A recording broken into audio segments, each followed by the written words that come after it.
আসসালামু আলাইকুম এভরিওয়ান, কেমন আছো তোমরা সবাই? আশা করি অনেক ভালো আছো। আহ,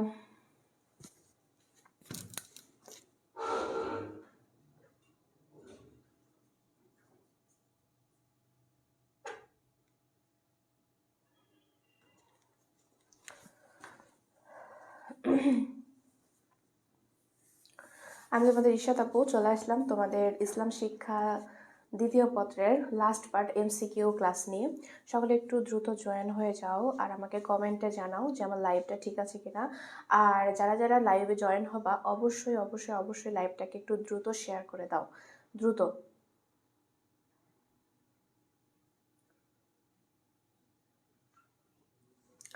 আচ্ছা, মিষ্টি মেয়ে মিষ্টি ছেলের মিষ্টি মায়ের মিষ্টি ছেলে আপু, এটা কোন সাবজেক্ট? এটা ইসলাম শিক্ষা সাবজেক্ট দ্বিতীয় পত্র, লাস্টের 4টা অধ্যায়, 4, 5, 6, 7, এই 4টা অধ্যায়ের এমসিকিউ আজকে পড়ানো হবে।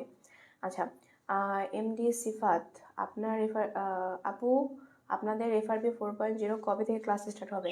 খুব তাড়াতাড়ি ক্লাস স্টার্ট হবে, তোমাদের সকলকে অ্যাড করা হয়ে গেলে হয়ে যাবে, শুরু হয়ে যাবে। আচ্ছা, আরিফা ইসলাম সুমনা, আসসালামু আলাইকুম আপু। ওয়ালাইকুম আসসালাম। দিবসে তার আসসালামু আলাইকুম আপু। ওয়ালাইকুম আসসালাম। 12 তারিখ থেকে ভাইয়া।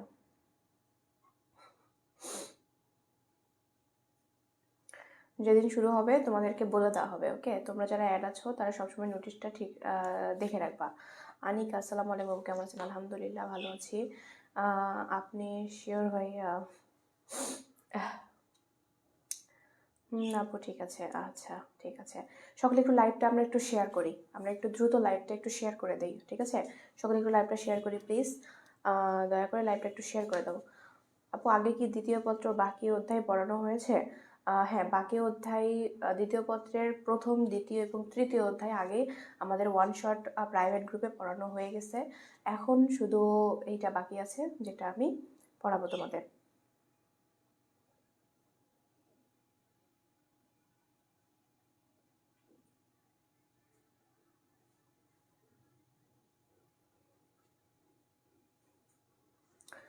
আপু, কাল আমাদের ইসলাম শিক্ষা এক্সাম, দোয়া করবেন। ফি আমানিল্লাহ, তোমাদের অবশ্যই যাতে পরীক্ষা ভালো হয়।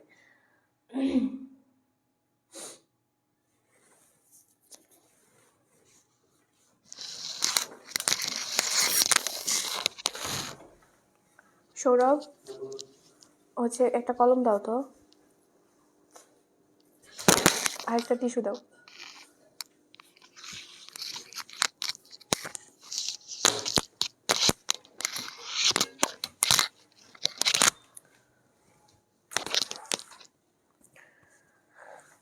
আচ্ছা আপু, আমরা টাকা দিয়ে ভর্তি হয়েছি, সবাই ফ্রি ক্লাস করবে কি না?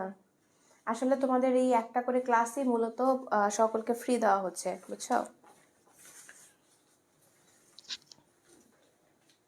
যেহেতু সবাই টেস্ট পরীক্ষা এবং তোমরা যাতে বুঝতে পারো ক্লাসগুলো কতটা ইউনিক হচ্ছে, এই কারণে সকলকে ফ্রি দেওয়া হচ্ছে। সকলে একটু দ্রুত লাইভটা শেয়ার করো প্লিজ। অনেকেই মনে করো যে জানে না যে ক্লাস হচ্ছে, এই জন্য সকলে একটু লাইভটা দ্রুত শেয়ার করে দাও।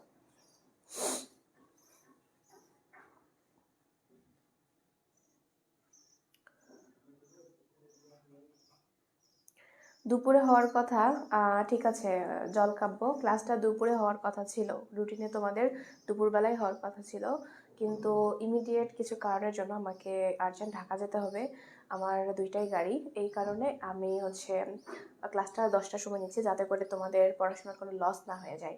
আজকে ক্লাস নিলে তোমাদের ইসলাম শিক্ষা এমসিকিউ পার্ট শেষ, এরপরে তোমাদের রুটিনে আরও একটা ক্লাস আছে, কিন্তু এই ক্লাসটা হবে না, কারণ ভাইয়ার এটা মনে ছিল না যে ইসলাম শিক্ষার অলরেডি 3টা ক্লাস হয়ে গেছে, তো এটা ভাইয়ার মনে ছিল না, এই কারণে ভাইয়ার রুটিনে দিয়ে দিছে। তো তোমাদের পরের ওয়ান শট যারা ব্যাচে যারা ভর্তি আছো, তোমাদের ওয়ান শটের ইসলাম শিক্ষার আর কোনো এমসিইউ ক্লাস হবে না। আর হচ্ছে বাদ বাকি যেগুলো আছে সবগুলো ঠিকঠাক থাকবে। আর আরেকটা কথা, আমি সকালবেলা ক্লাস নেওয়ার এটাই কারণ যে আমাকে ইমিডিয়েট ঢাকায় যেতে হবে, আমার গাড়ি 2টাই, এই কারণে আমি মূলত 10টার সময় ক্লাস নিতে আসছি। সকলে একটু ক্লাসটা মানে শেয়ার করে দিলে খুবই ভালো হয়। আবার মনে হয় না কেউ আসবে ক্লাসে, শিওর শুরু করেন, আমরা আজকে এই কয়েকজনে ক্লাস করব। আচ্ছা ঠিক আছে, নেক্সট টাইম যারা টাকা দিছে তারা জাস্ট ক্লাস করবে, তাই না আপু? যেহেতু এটা ফ্রি ক্লাস হচ্ছে, সো এটা সবাই করতে পারবে এই ক্লাসটা, বুঝতে পারছো আপু? আগে কি দ্বিতীয় পত্রের প্রথম দ্বিতীয় তৃতীয় ক্লাসগুলো হবে না?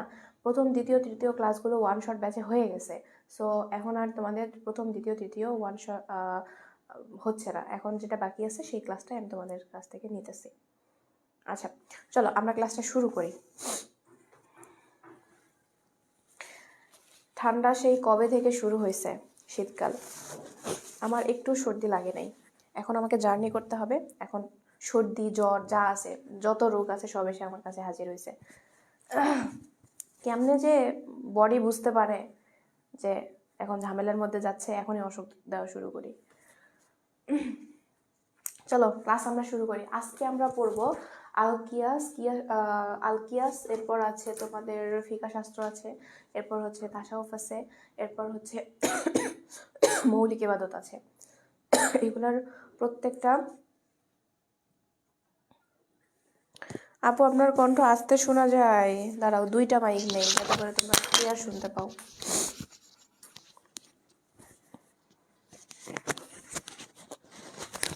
এবার ঠিক আছে? আমি মূলত আস্তেই কথা বলছি, কারণ আসলে একটু ঝামেলার মধ্যে আছি তো। আমি কালকে রাতে ঘুমাই নাই, আমার হয়তো চোখ দিকে একটু মনে হতে পারে। আমি কালকে সারা রাত ঘুমাই নাই, কাজ করছিলাম, তো এই কারণে আমি একটু দুর্বল।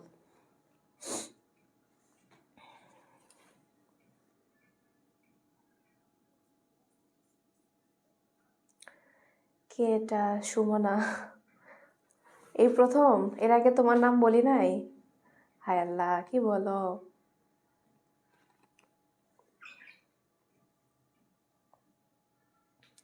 আমি জোরে চিল্লাতে পারছি না গো, আমার শরীরটা একটু খারাপ। বললাম না আমি রাতের বেলা ঘুমাই নাই, এই কারণে আমি জোরে চিল্লাইতে পারছি না। আমি খুবই স্মুথলি তোমাদেরকে আজকে বুঝাই দিব, তোমরা একটু জাস্ট কনসেন্ট্রেট রাখবা এবং তোমাদের ফোনের সাউন্ডটা একটু বাড়িয়ে নাও, বুঝতে পারছো? তো চলো আমরা ক্লাসে চলে যাই। দেখো, চতুর্থ অধ্যায় আলকিয়াস। ইজমা এবং কিয়াসের মধ্যে পার্থক্য কী সেটা কিন্তু আমি বেসিক টু অ্যাডভান্সে তোমাদেরকে বুঝাই দিয়েছি। আর এছাড়াও যারা এভাবে 4.0-তে ভর্তি হবা তারাও কিন্তু এই ক্লাসটা পাবা, সো তোমাদের কোনো টেনশন নাই। এখন দেখো, কিয়াস শব্দটি কোন ধাতু থেকে নির্গত হয়েছে? এটা হচ্ছে কাইসুন, এরপর আছে কিয়াম, এরপর হচ্ছে কাসাস, এরপর হচ্ছে কায়দা। এখানে কাইসুন ছাড়া অন্য যেসব শব্দগুলো আছে সেই শব্দগুলো আমাদের বইয়েই নাই, ঠিক আছে?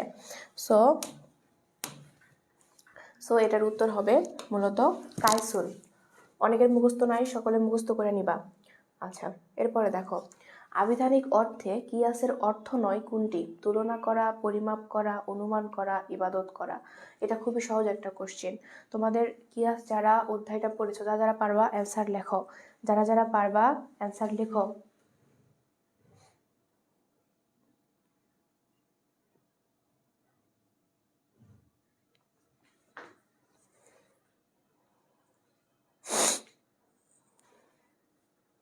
যারা পারবা 2 নম্বরের অ্যান্সার লিখো।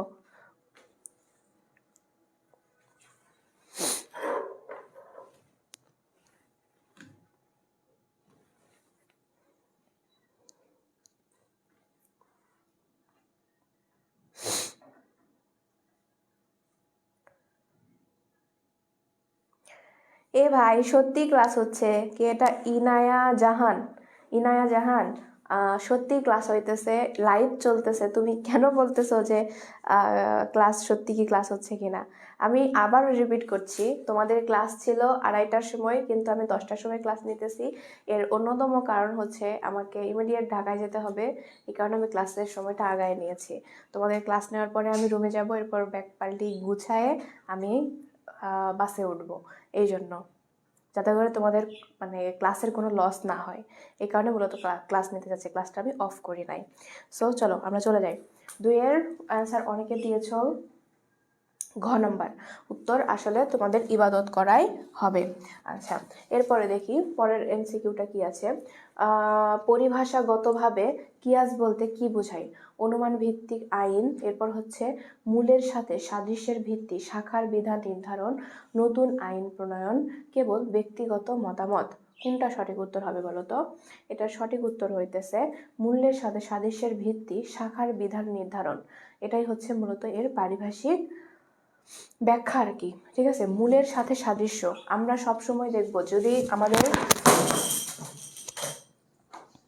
আমাদের ব্যাখ্যার মধ্যে এই সাদৃশ্য কথাটা থাকে তাহলে অবশ্যই সেটা কিয়াস হবে।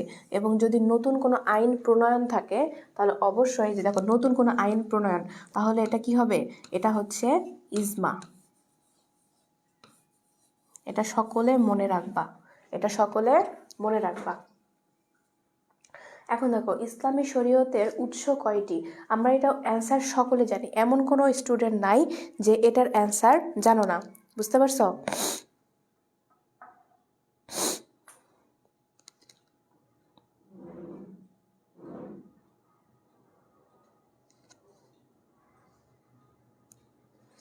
সো এটা হচ্ছে অ্যান্সার কি হবে? অ্যান্সার হচ্ছে 4টি। ইসলামী শরীয়তের উৎস কয়টি? 4টি। ইসলামী শরীয়তের উৎস কয়টি? 4টি। ইসলামী শরীয়তের ভিত্তি কয়টি? 5টি। ইসলামী শরীয়তের উৎস 4টি। কি কি বলতো? কোরআন, হাদিস, ইজমা, কিয়াস। এবং ভিত্তি কয়টি? 5টি। সেটা কি কি? এটা হচ্ছে কালেমা, আর হচ্ছে নামাজ, রোজা, হজ, জাকাত। এই হচ্ছে 5টি। এটা সকলে সকলে সকলে মুখস্থ রাখবা। এখান থেকে তোমাদের একটা এমসিকিউ, টেস্ট পরীক্ষা হোক আর খাসটা পরীক্ষা হোক আর বোর্ডের পরীক্ষা হোক, একটা না একটা আসবেই।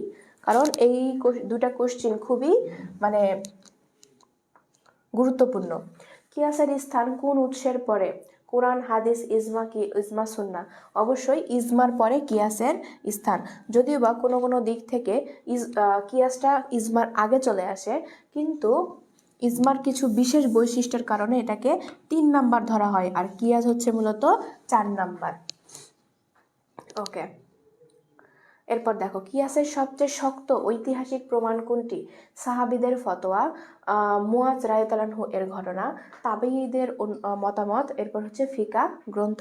কোনটা অ্যান্সার হবে বলো তো? 6 নাম্বার। যারা যারা পারবা অ্যান্সার করো, যারা যারা 6 নাম্বার পারবা দ্রুত অ্যান্সার করো। 6 নাম্বার দ্রুত। আচ্ছা, 6 নম্বরে অনেকে অ্যান্সার দিয়েছো। তোমাদের যারা যারা খ নম্বর অ্যান্সার দিয়েছো তারা তারা সঠিক অ্যান্সার দিয়েছো। মুয়াজ রাদিয়াল্লাহু আনহু এর ঘটনা আমরা জানি যে রাসূল সাল্লাল্লাহু আলাইহি ওয়াসাল্লাম তাকে কি জিজ্ঞেস করেছিলেন, যে তোমাকে এক জায়গায় পাঠাচ্ছি, সেখানে শাসনভার যদি কোরআন শরীফের মানে নতুন কোনো কিছু যদি থাকে, যদি সেটা কোরআন শরীফে উল্লেখ না থাকে বা হাদিসে উল্লেখ না, তখন তুমি কী করবা? তখন সে বলেছিল যে আমি আমার যে অর্জিত জ্ঞান সেটা ব্যবহার করে যে সাদৃশ্য মানে পাবো, সেই সাদৃশ্যের সাথে মিল রেখে আমি কি করব? নতুন আইন প্রণয়ন করব। তো এইটাই মূলত ঘটনা। এই ঘটনাটাই কি হয়েছে? ঐতিহাসিক ঘটনা হিসাবে প্রকাশ পেয়েছে। এরপর দেখো মুয়াজ বিন জাবাল রাদিয়াল্লাহু আনহু কোন দেশের বিচারক ছিলেন? মুয়াজ বিন জাবাল রাদিয়াল্লাহু আনহু কোন দেশের বিচারক ছিলেন? Medina, Mecca, Yemen, Syria? কোনটা বলো তো? তাকে কোথায় পাঠানো হয়েছিল? তাকে পাঠানো হয়েছিল ইয়ামেনে। ওই যে আমি কিছুক্ষণ আগে যে ঘটনাটা বললাম, তাকে রাসূল সাল্লাল্লাহু আলাইহি ওয়াসাল্লাম ইয়ামেনে পাঠিয়েছিলেন। আচ্ছা, কোরআনের কোন আয়াত কিয়াসের ভিত্তি নির্দেশ করে? সূরা ফাতিহা, সূরা বাকারা, সূরা আল হাসর, সূরা নাস? কোনটা হবে বলো তো? কোনটা হবে? সকলে 8 নম্বরের অ্যান্সার করবা। 8 নম্বরের অ্যান্সার।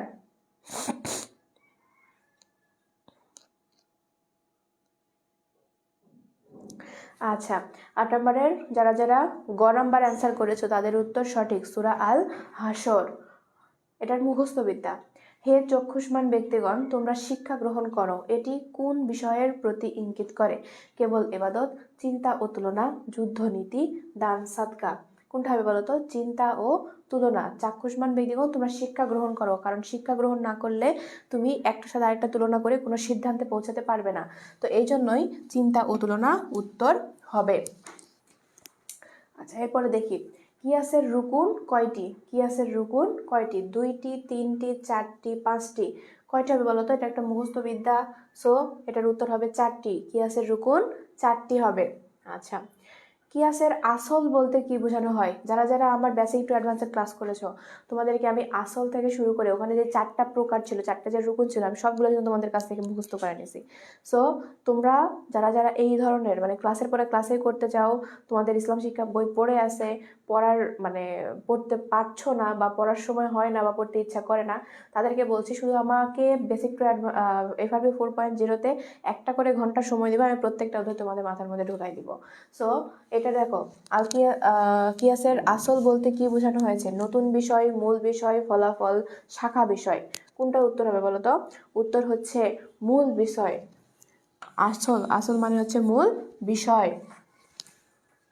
এরপর দেখি কিয়াসের ফরোয়া। ফরোয়া কি? মূল বিধান, নতুন উদ্ভব বিষয়, ইল্লতের নাম, হুকুমের ধরন। কোনটা হবে বলো তো? এটার উত্তর হচ্ছে নতুন উদ্ভূত বিষয়। এই উদ্ভূত বিষয়টাই মূলত কি ফরওয়ার সাথে সাদৃশ্যপূর্ণ। এরপর দেখো, আসল ও ফরওয়ার মধ্যে যে অভিন্ন বৈশিষ্ট্য থাকে তাকে কি বলে? হুকুম, ফরওয়া, ইল্লত, দলিল। এটাও মুখস্থ। এটা হচ্ছে ইল্লত।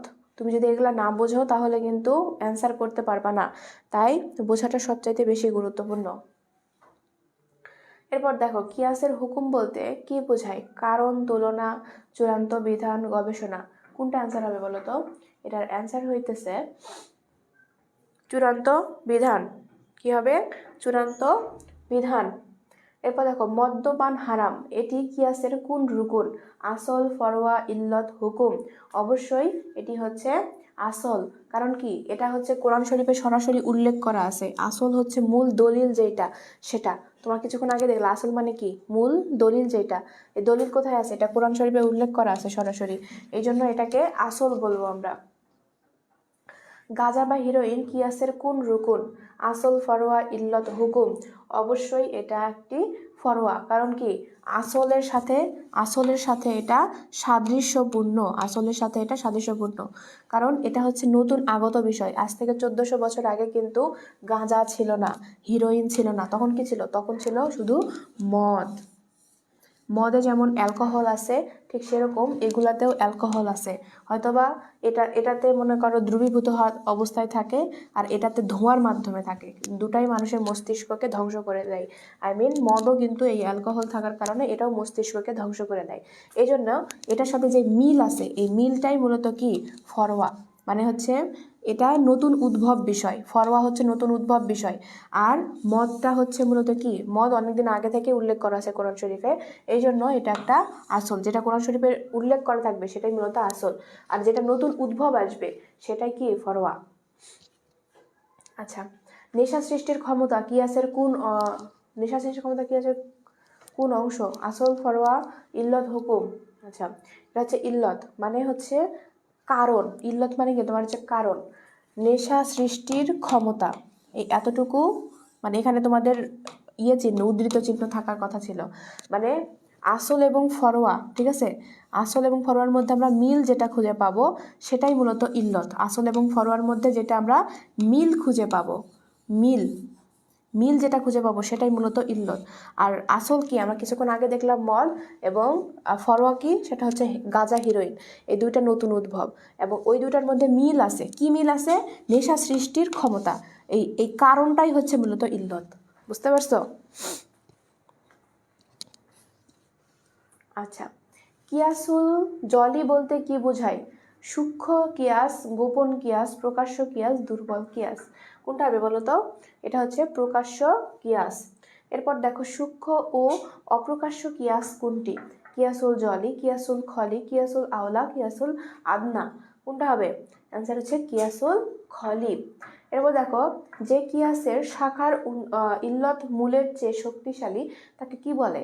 সমজাতীয় কিয়াস, নিম্নবর্তী কিয়াস, অধিক শক্তিশালী কিয়াস, দুর্বল কিয়াস। কোনটা হবে সঠিক উত্তর? সঠিক উত্তর হচ্ছে কিয়াসের জন্য ফরওয়ার ক্ষেত্রে যে কি থাকা, ও শিট, আচ্ছা, অধিক শক্তিশালী কিয়াস, এটার উত্তর হবে। এরপর দেখো, কিয়াসের জন্য ফরওয়ার ক্ষেত্রে কি থাকা যাবে না?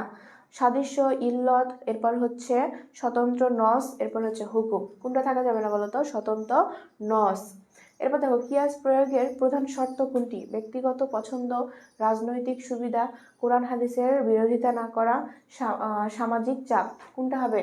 উত্তর হইতেছে কোরআন হাদিসের বিরোধিতা না করা। কোরআন হাদিসের বিরোধিতা করা যাবে না। কিয়াসে তুমি যেই সিদ্ধান্তই নাও না কেন সেটা যাতে কোনোভাবে কোরআন এবং হাদিসকে আঘাত না করে, ও কোরআন হাদিসে মানা হয়নি এই টাইপের কোনো ধরনের কোনো প্রতিক্রিয়া না আসে। কিয়াসের মাধ্যমে ইসলামের কোন বৈশিষ্ট্য প্রকাশ পায়? স্থবিরতা, তারপর হচ্ছে সীমাবদ্ধতা, সমকালীন সর্বকালীনতা, তারপর হচ্ছে কঠোরতা। কোনটা সঠিক উত্তর হবে বলো তো? উত্তর হইতেছে সর্বকালীনতা। মানে কিয়াস আগেও ছিল, এখনো আছে, ভবিষ্যতেও থাকবে। পৃথিবীতে যত যত নতুন জিনিস আসবে সব কিছুর ক্ষেত্রে আমরা কিয়াস করতে পারবো। আচ্ছা, এরপর দেখো কিয়াস মূলত কি ধরনের পদ্ধতি? আবেগ নির্ভর, বুদ্ধি নির্ভর, শরীয়ত সম্পূর্ণ, এরপর হইতেছে কি তোমার কুসংস্কার ভিত্তিক, ঐতিহাসিক কল্পনা। কোনটা হবে? 24 নম্বর অ্যান্সার হবে বুদ্ধি ভিত্তিক ও শরীয়ত সম্পূর্ণ। বুদ্ধি ভিত্তিক ও শরীয়ত সম্পূর্ণ। কিয়াস প্রয়োগের অনুমোদন দিয়েছেন কে? তাবিঈগণ, ফকিহগণ, রাসূল সাল্লাল্লাহু আলাইহি ওয়াসাল্লাম, আধুনিক আলেমরা। কিয়াসের অনুমোদন কে দিয়েছিলেন বলতো? রাসূল সাল্লাল্লাহু আলাইহি ওয়াসাল্লাম নিজে দিয়েছিলেন যে পৃথিবী তো থেমে থাকবে না, তাই না? রাসূল সাল্লাল্লাহু আলাইহি ওয়াসাল্লাম মারা গেছেন এই জন্য, বা আমরা মারা গেলে পৃথিবী তো থেমে থাকবে না, সে তো তার মতো চলতেই থাকবে কিয়ামত পর্যন্ত।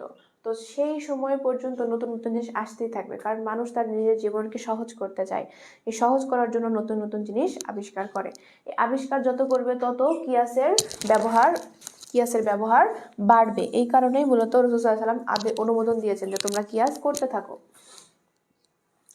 কোন সম্প্রদায় কিয়াস অস্বীকার করেছে? সুন্নি, আহলে লিয়াহির। না, লাইট সমস্যা করছে।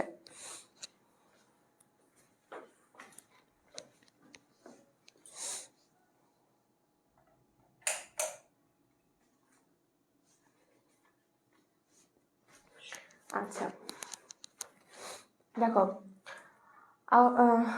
ফকিহগণ, এরপর হচ্ছে মুহাদ্দিসগণ। কোনটা সঠিক অ্যান্সার হবে বলো তো? এটার অ্যান্সার হইতেছে আহলে জাওলিয়াহির।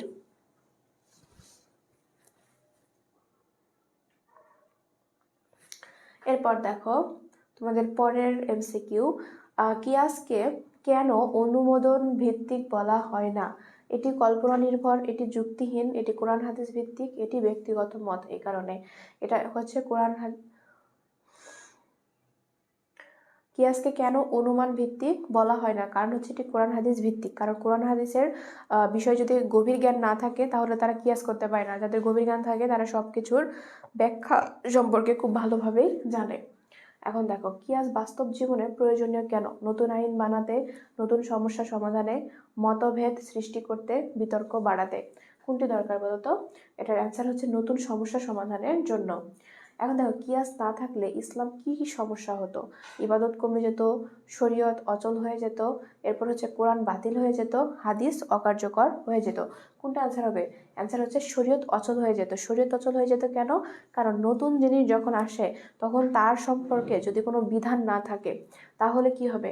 তাহলে মানুষ ওটাকে আরো বেশি করে গ্রহণ করা শুরু করবে। তখন মানুষ বলতে পারে যে ইসলাম নাকি পূর্ণাঙ্গ জীবন বিধান, তাহলে কই এটা সম্পর্কে তো কোনো আইনই লেখা নাই, মানুষ এটা ইউজ করে নষ্ট হয়ে যাচ্ছে, তাহলে তো হবে না।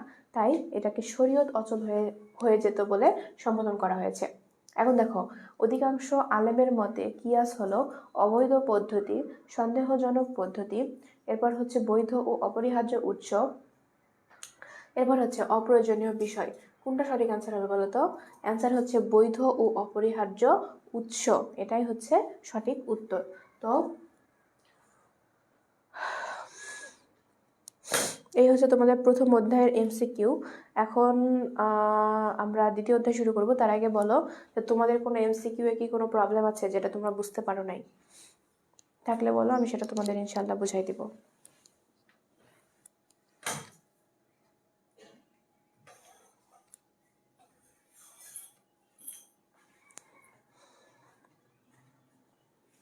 সমস্যা থাকলে অবশ্যই বলো।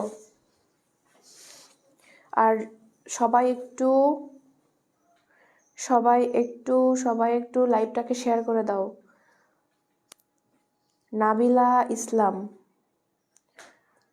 ক্লাস 2:30 থেকে হওয়ার কথা ছিল। হ্যাঁ, ক্লাস 2টা 30 থেকে হওয়ার কথা ছিল, কিন্তু আমাকে, আল্লাহ কতবার বলবো আর, আমাকে হচ্ছে ইমিডিয়েট ঢাকা যেতে হবে, এই কারণে আমি ক্লাসটা 10টার সময় নিচ্ছি।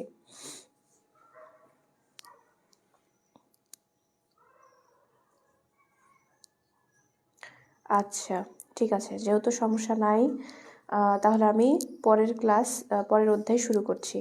ওকে,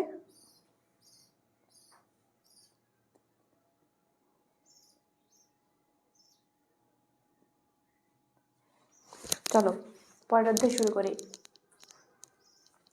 পরের অধ্যায় খুবই কঠিন একটা অধ্যায়, ফিকা শাস্ত্র। ফিকা শাস্ত্র এই সম্পর্কে নিয়ে এখানে আলোচনা আছে, এবং এই অধ্যায়ে আরো একটা গুরুত্বপূর্ণ বিষয় আছে, সেটা হচ্ছে মাযহাব। কি আছে? মাযহাব, যেটা তোমাদের অনেকের কাছেই কঠিন লাগে। এখন কাহিনী হচ্ছে, তোমাদের এখান থেকে সিকিউ যেভাবে আসবে, উদ্দীপক একটা দেওয়া থাকবে, যেটা দ্বারা তোমাদের বোঝানো হবে যে এটা ফিকা শাস্ত্র থেকে কোশ্চেন করা হয়েছে, আই মিন ফিকা শাস্ত্রটাকে বুঝাবে। কিন্তু এটার ভিতরে যে প্রকার প্রণালী বিভিন্ন বিভিন্ন বিষয় দেওয়া আছে, এগুলো থেকে তোমাদের কোশ্চেন আসে না। তাই ফিকা শাস্ত্র কাকে, এবং এটা শুধু জাস্ট বোঝার চেষ্টা করো, মাযহাব কাকে বলে, ফিকা শাস্ত্র কাকে বলে, এটা শুধু বুঝলেই তুমি সিকিউ এর আনসার করতে পারবা। আর ভিতরের যেসব বিষয়গুলো আছে, এগুলো তোমার পড়া লাগবে জাস্ট এমসিকিউ এর জন্য। বুঝতে পারছো?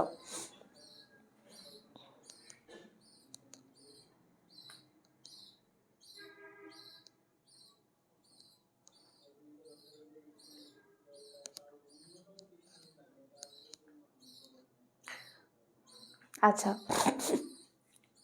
চলো আমরা অধ্যায় শুরু করি। ফিকা শব্দের আবিধানিক অর্থ কোনটি? ফিকা শব্দের আবিধানিক অর্থ কোনটি? বিধান দেওয়া, গভীরভাবে অনুধাবন করা, হুকুম জারি করা, আইন প্রয়োগ করা। কোনটা হবে বলো তো?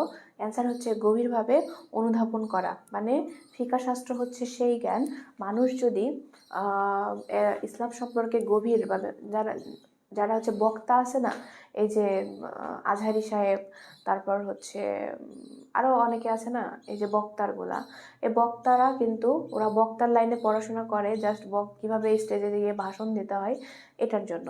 বাদ বাকি যত পড়াশোনা আছে সবে মাযহাবের উপরে, ফিকা শাস্ত্রের উপরে। কারণ কি, ফিকা শাস্ত্র হচ্ছে সেই বিষয়, যে বিষয় মানুষের গভীর জ্ঞান না থাকলে সে আলেম হতে পারে না, সে ইসলাম সম্পর্কে গভীর জ্ঞান হতে পারে না, সে ইজমা করতে পারে না, কিয়াস করতে পারে না, এগুলা।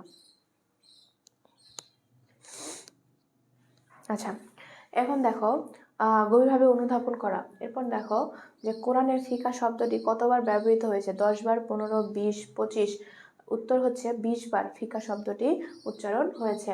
এখন দেখো ফিকা শাস্ত্রকে আর কি নামে অভিহিত করা হয়? ইসলামী দর্শন, ইসলামী ইতিহাস, ইসলামী আইন, ইসলামী সংস্কৃতি। কোনটা উত্তর হবে? উত্তর হইতেছে মূলত ইসলামী আইন। ফিকা শাস্ত্রের প্রধান লক্ষ্য কোনটি? রাজনৈতিক কর্তৃত্ব প্রতিষ্ঠা, আল্লাহর সন্তুষ্টি অর্জন, অর্থনৈতিক উন্নয়ন, সামাজিক মর্যাদা বৃদ্ধি। কোনটা অ্যান্সার হবে বলতো? অ্যান্সার হচ্ছে আল্লাহর সন্তুষ্টি অর্জন। আল্লাহর সন্তুষ্টি অর্জন। ইবাদত সংক্রান্ত মাসালা ফিকার কোন শাখায় অন্তর্ভুক্ত? মুআমালাত, মুখাসামাত, ইবাদত, উকুবাত। কোনটা অ্যান্সার হবে? অ্যান্সার হচ্ছে ইবাদত। ইবাদত সংক্রান্ত যতগুলা মাসালা আছে, মানে গভীর আলোচনা আছে, সবগুলা একটা শাখা আছে, ওই শাখার নাম মূলত কি? ইবাদত। মুসলমানদের লেনদেন ও ক্রয় বিক্রয় সংক্রান্ত বিষয় কোন শাখায় আলোচিত হয়েছে? মুনাকিহাত, মুআমালাত, উকুবাত, হুকুমাত। এটা হচ্ছে মূলত মুআমালাত। মুআমালাত, এগুলো তোমাদেরকে মুখস্থ করতে হবে। ওখানে 5টাকে 6টার মতো এরকম অপশন আছে। মুনাকিহাত, মুআমালাত, উকুবাত, ইবাদত, হুকুমাত, এই এই এই 5 থেকে 6টা, হ্যাঁ 6টা। এই 6টা তোমাদেরকে মুখস্থ করতে হবে, না হলে তোমরা এগুলোর অ্যান্সার করতে পারবা না। আচ্ছা, এরপর দেখো বিবাহ ও তালাক সংক্রান্ত বিষয় কোন শাখার অন্তর্ভুক্ত? উকুবাত, মুখাসামাত, মুনাকিহাত, মুআমালাত। কোনটা হবে বলো তো অ্যান্সার? অ্যান্সার হচ্ছে মুনাকিহাত। আমি জানি তোমরা এটা মুখস্থ করো নাই, তাই আমি নিজে নিজে উত্তর বলে দিচ্ছি, কারণ এসব উত্তর তোমরা বলতে গেলে এক একজনের এক একটা উত্তর হবে। এখন দেখো ইসলামের শান্তি সংক্রান্ত বিষয় কোন শাখায় আলোচিত হয়? উকুবাত, ইবাদত, মুআমালাত, হুকুমাত। কোনটা অ্যান্সার হবে বলতো? অ্যান্সার হচ্ছে মূলত উকুবাত। ইসলামী রাষ্ট্র পরিচালনার নীতিমালা কোন শাখার অন্তর্ভুক্ত? উপবাদ, মুকাসামাত, হুকুমাত, খিলাফত ও এবাদত। এরা হচ্ছে মূলত হুকুমাত ও খিলাফত। মানে ইসলামী রাষ্ট্র পরিচালনার জন্য যা যা দরকার সেগুলো সবগুলাই এই হুকুমাত বা খিলাফতের সাথে অন্তর্গত। খিলাফতের বাংলা আরবি ইয়েই হচ্ছে হুকুমাত। এবং হুকুমাতের মধ্যে কি কি আছে? এই খিলাফতের মধ্যে কি কি আছে? রাষ্ট্র কিভাবে পরিচালনা করতে হয়, রাষ্ট্রের রাজস্ব, জাকাত, এই বিষয়গুলো মূলত এখানে আলোচনা হয়। আচ্ছা, এরপর দেখো রাসূল সাল্লাল্লাহু আলাইহি ওয়াসাল্লামের জীবন দশায় ফিকা কি ছিল? স্বতন্ত্র শাস্ত্র, লিখিত গ্রন্থ, এরপর হচ্ছে স্বতন্ত্রভাবে গঠিত নয়, বাধ্যতামূলক বিষয়। কোনটা অ্যান্সার হবে? স্বতন্ত্রভাবে গঠিত তখনও হয়নি, পরবর্তীতে মূলত এটা স্বতন্ত্রভাবে গঠিত হয়েছিল। খুলাফায়ে রাশিদিনের আমলে ফিকা চর্চায় মূল ভিত্তি কি ছিল? কেবল কিয়াস, কোরআন ও হাদিস, এরপর হচ্ছে কেবল ইজমা, ব্যক্তিগত মত। আচ্ছা, কোরআন ও হাদিস। কোন সাহাবীকে মুকসিরুল ফিকা সাহাবী বলা হয়? হযরত আবু দারদা রাদিয়াল্লাহু আনহু, হযরত আবু হুরায়রা রাদিয়াল্লাহু আনহু, হযরত ওমর রাদিয়াল্লাহু আনহু, হযরত হাসান রাদিয়াল্লাহু আনহু। কোনটা অ্যান্সার হবে? অ্যান্সার হচ্ছে হযরত ওমর রাদিয়াল্লাহু আনহু। মুকিল্লুল ফিকা সাহাবীদের বৈশিষ্ট্য কি? বেশি ফতোয়া প্রদান, মধ্যম সংখ্যক ফতোয়া, অল্প সংখ্যক ফতোয়া প্রদান, কোনো ফতোয়াই দেননি। কোনটা উত্তর হবে বলতো? অল্প সংখ্যক ফতোয়া প্রদান। এখন দেখো আহলুল হাদিস কারা ছিলেন? আহলুল হাদিস খুবই গুরুত্বপূর্ণ একটা এমসিকিউ। সকলে এটা 3 স্টার দিবা। যারা ফ্রি ক্লাস করতেছো তারা স্ক্রিনশট দাও, এটা খুবই গুরুত্বপূর্ণ। আহলুল হাদিস কারা ছিলেন? কেবল কিয়াস অংশগ্রহণকারী, কেবল হাদিস অনুসরণকারী, ইজমা বিরোধী রাজনীতিবিদ। কারা ছিলেন? কেবল হাদিস অনুসরণকারী। ওরা কখনোই এই অন্যান্য যেসব ইজমা, কিয়াস, যেগুলো নতুন সিদ্ধান্ত আছে, এরা এসব মানতো না। শুধু কি মানতো? শুধু রাসূল সাল্লাল্লাহু আলাইহি সাল্লাম যা কিছু করে গেছেন, যা কিছু বলে গেছেন, সেটাই মানতো। আহলুস সুন্নাত ওয়াল জামায়াত কোনটা হবে? কোন উৎস গ্রহণ করতেন? শুধু কোরআন হাদিস, ইজমা, কিয়াস, কেবল কিয়াস। কোনটা বলো তো? কোরআন হাদিস, ইজমা, কিয়াস। এরপর দেখো ফিকাহকে স্বতন্ত্র অস্ত্রে রূপদান করেন কে? ইমাম মালিক, শাফিঈ, আবু হানিফা, আহমদ রাদিয়াল্লাহু আনহু। কি হবে বলো তো? উত্তর হচ্ছে ইমাম আবু হানিফা রাদিয়াল্লাহু আনহু। হানাফি মাযহাব যেটা আছে না, হানাফি মাযহাব, ওটাই হচ্ছে মূলত কি আছে? স্বতন্ত্র একটা শাস্ত্র। এখন দেখো ইমাম আবু হানিফা রাদিয়াল্লাহু আনহু এর মাযহাবকে কেন আহলুল রায় বলা হয়? আহলুল রায় বলার কারণ হচ্ছে হাদিস বর্জনের জন্য, ব্যক্তিগত বিচার বুদ্ধি ব্যবহারের জন্য, কোরআন উপেক্ষা করার জন্য, রাজনৈতিক কারণে। আচ্ছা, এখানে ব্যক্তিগত বিচার বুদ্ধি ব্যবহারের জন্য তিনি হাদিস এবং কোরআন শরীফকে করেছেন, মূল বিষয় হিসাবে রেখেছেন। এর পরবর্তীতে যা কিছু ব্যাখ্যা করেছেন সবগুলো মূলত তার নিজের বিচার বুদ্ধি ব্যবহার করে তিনি লিখেছেন, যত ব্যাখ্যা করেছেন সবগুলা। এই জন্য এখানে আহলুল রায় বলা হয়।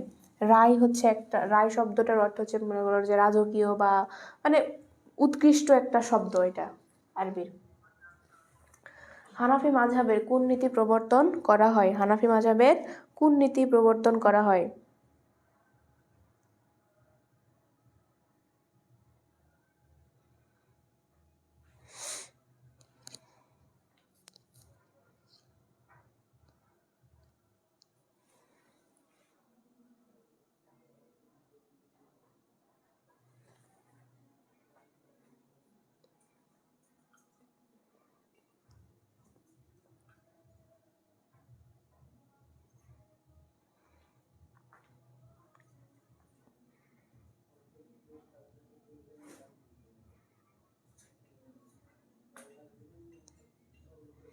আচ্ছা দেখো হানাফি মাযহাবের কোন নীতি প্রবর্তন করা হয়?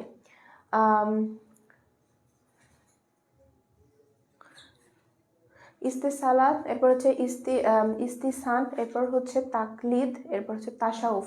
কোনটা অ্যান্সার হবে? অ্যান্সার হচ্ছে ইস্তিসান। এরপর হচ্ছে বিশ্বের অধিকাংশ মুসলিম কোন মাযহাব অনুসরণ করেন? মালিকি মাযহাব, হাম্বলি মাযহাব, শাফিঈ মাযহাব। কোনটা অ্যান্সার হবে বলো তো? এটার অ্যান্সার হইতেছে মূলত হানাফি মাযহাব, হানাফি মাযহাব। মুয়াত্তা গ্রন্থের প্রণেতা কে? ইমাম শাফি রাদিয়াল্লাহু আনহু, ইমাম মালিক রাদিয়াল্লাহু আনহু, ইমাম আহমদ রাদিয়াল্লাহু আনহু, ইমাম আবু হানিফা রাদিয়াল্লাহু আনহু। এটার উত্তর হচ্ছে ইমাম মালিক রাদিয়াল্লাহু আনহু, মুয়াত্তা গ্রন্থের লেখক, তাই না?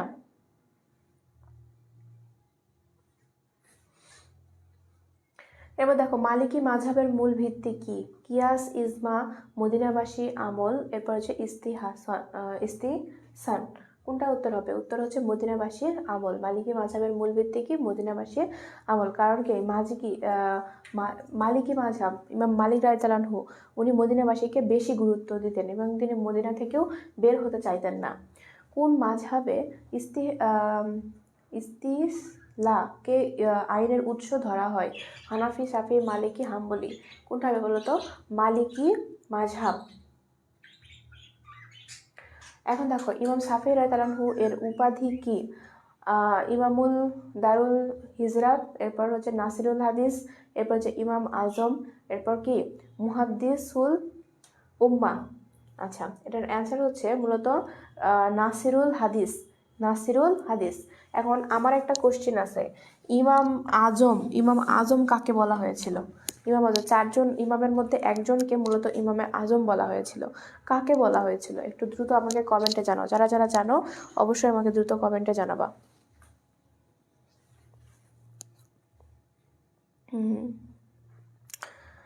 সকলের প্রায় ভালোই অ্যান্সার দিতেছো, ভুল অ্যান্সারের সংখ্যা খুবই কম। ইমাম শাফি রাদিয়াল্লাহু আনহু এর পুরনো মাযহাব কোথায় প্রতিষ্ঠিত হয়? মক্কা, মদিনা, ইরাক, মিশর। কোথায় প্রতিষ্ঠিত হয় বলো তো? প্রতিষ্ঠিত হয় ইরাকে। এরপর দেখো শাফি মাযহাবের হাদিসের মর্যাদা কি? ঐচ্ছিক, সুন্নত পর্যায়ের, ফরজ সাব্যস্তকারী, গৌণ। কোনটা অ্যান্সার হবে?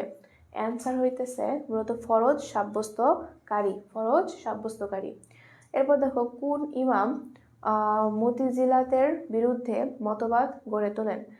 ইমাম মালিক রাদিয়াল্লাহু আনহু, ইমাম শাফি রাদিয়াল্লাহু আনহু, ইমাম আহমদ রাদিয়াল্লাহু আনহু, ইমাম আবু হানিফা রাদিয়াল্লাহু আনহু। কোনটা অ্যান্সার হবে? অ্যান্সার হচ্ছে ইমাম আহমদ রাদিয়াল্লাহু আনহু। এরপর দেখো হাম্বলি মাযহাবের কোনটি বর্জন করা হয়েছে? হাদিস, কোরআন, কিয়াস, ইজমা। কোনটা বলো তো বর্জন করা হয়েছে? বর্জন করা হয়েছে মূলত কিয়াস, কিয়াসকে বর্জন করে মূলত এটা রচিত হয়েছে।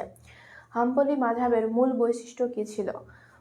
যুক্তিবাদ, বাহ্যিক দলিল নির্ভরতা, এরপর হচ্ছে রাজনৈতিক দর্শন, দার্শনিক বিশ্লেষণ। কোনটা উত্তর হবে? উত্তর হচ্ছে বাহ্যিক দলিল নির্ভরশীলতা, বাহ্যিক দলিল নির্ভরশীলতা। আচ্ছা, চার মাযহাবের কোন ধারার অন্তর্ভুক্ত? শিয়া, খারাজি, সুন্নি, সুফি। কোনটা অ্যান্সার হবে? অ্যান্সার হচ্ছে মূলত সুন্নি। অ্যান্সার কি? সুন্নি। এরপর দেখো একজন মুসলিম কয়টি মাযহাব অনুসরণ করতে পারে? একাধিক, প্রয়োজন অনুযায়ী, একটি মাত্র, কোনোটি নয়। অবশ্যই একজন মুসলিম যদি বক্তা হইতে চায়, বড় আলেম হইতে চায়, ইসলাম সম্পর্কে গভীর জ্ঞান নিতে চায়, তাহলে তাকে অবশ্যই মাত্র একটি মাযহাব সিলেক্ট করতে হবে, যে কোনো একটা। যদি সে দুইটা মাযহাব সিলেক্ট করে তাহলে সম্ভব না, শুধু একটা, যে কোনো একটা তাকে মেনে চলতে হবে। আচ্ছা, তো এরপর আমরা এখন এটা হবে মৌলিক এবাদত।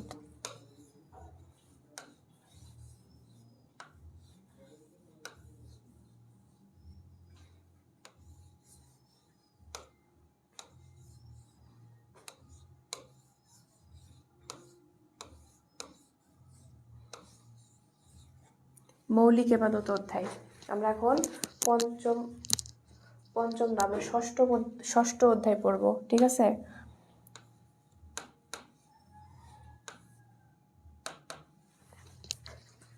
ষষ্ঠ অধ্যায় মৌলিক ইবাদত পড়ব, অনেক সহজ একটা অধ্যায়। সো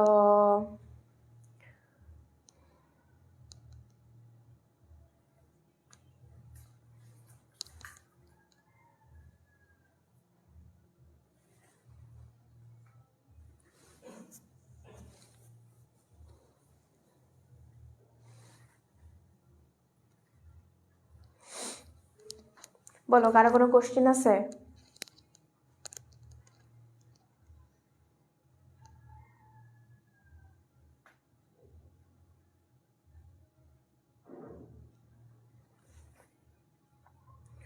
পঞ্চম অধ্যায় নিয়ে কারো কোনো কোশ্চেন আছে?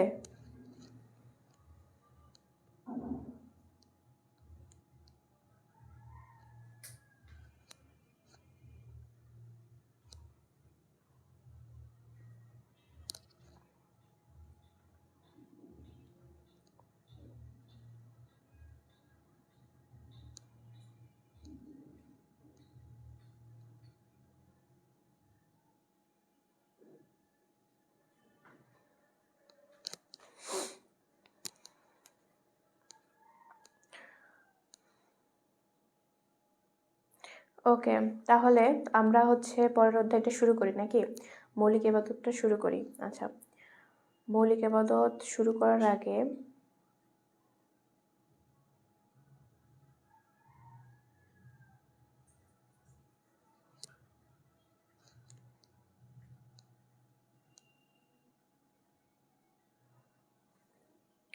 কেউ তো আমাকে কমেন্টে জানাচ্ছ না যে তোমাদের কোনো প্রবলেম আছে কিনা। তোমাদের যদি কোনো প্রবলেম থেকে থাকে তাহলে আমাকে মৌলিক ইবাদত শুরু করার আগেই বলো যে তোমাদের কোনো প্রবলেম আছে কিনা, তাহলে আমি সেটা সলভ করার চেষ্টা করবো ইনশাল্লাহ। কিন্তু যদি না বলো যে তাহলে তো দাঁড়ায় থাকতে হবে। তোমরা এটাও বলতে পারো যে আপুর কোনো প্রবলেম নেই, আপনি শুরু করেন।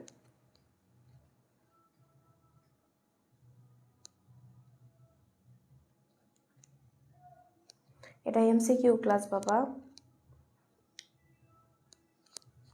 নিশি, এটা এমসিকিউ ক্লাস, এটা সিকিউ ক্লাস না। আচ্ছা ঠিক আছে।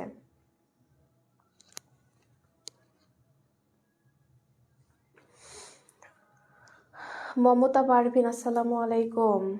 ওয়ালাইকুম আসসালাম। ঠিক আছে, তাহলে আমি পরের অধ্যায় শুরু করছি। সকলে মনোযোগী হও। দেখো, মৌলিক ইবাদত। ইবাদত শব্দটির আবিধানিক অর্থ কি? উপকার করা, দাসত্ব করা, দান করা, শাসন করা। এটার উত্তর হচ্ছে দাসত্ব করা। এটা তোমাদের অ্যান্সার দেওয়ার দরকার নাই, কারণ অনেক সহজ একটা অধ্যায়। জাস্ট কোনটার উত্তর কি হবে এটা তোমাদের জানলেই ইনাফ। বুঝতে পারছো? তোমরা জাস্ট চুপচাপ আমার এই বোর্ডের দিকে তাকায় থাকো।